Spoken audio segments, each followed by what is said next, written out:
మనకి ఇంత టెక్నాలజీ పెరిగిన రోజుల్లోనే ఆడపిల్ల పుట్టిందంటే అయ్యో ఆడపిల్లనా అనే రోజులు ఇవి. అలాంటప్పుడు ఏ టెక్నాలజీ లేని రోజుల్లో ఆడపిల్ల పుడితే ఆ ఆడపిల్ల పరిస్థితి ఎలా ఉంటుందో ఒక్కసారి ఊహించుకోండి.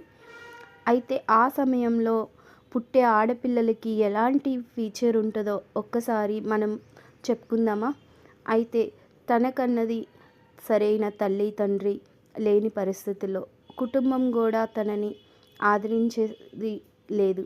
అలాంటప్పుడు తను ఎక్కడో ఏంటో ఏమో అన్నది పెరిగింది. అలాంటి సమయంలో ఆ పిల్లకి అనుకోకుండా ఒకళ్ళు పరిచయం అయినారు. ఆ టైంలో తనకి లవ్ అయినాక మ్యారేజ్ చేసుకుంది.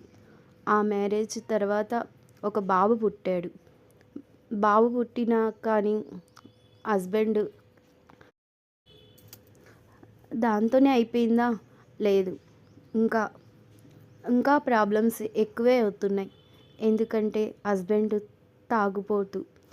ఇంకా సరిగ్గా చూసుకోకుండా తనని కొట్టి తిట్టి చేస్తూ ఇబ్బంది పెడుతున్నాడు.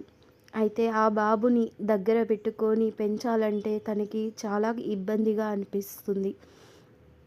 అలాంటి టైంలో తన బిడ్డని మంచిగా చూసుకోవాలన్న ఉద్దేశంతో తనకి తెలిసిన వాళ్ళ దగ్గర తన బాబుని పెట్టి తను పని చేసుకుంటూ ఆ బాబుకి కావాల్సినవన్నీ అందిస్తూ చూసుకుంటున్నది.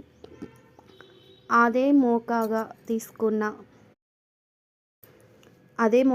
తీసుకున్న అందరూ ఇది తనని ఇంకా మానసికంగా ఇబ్బంది పెడుతూనే ఉన్నారు.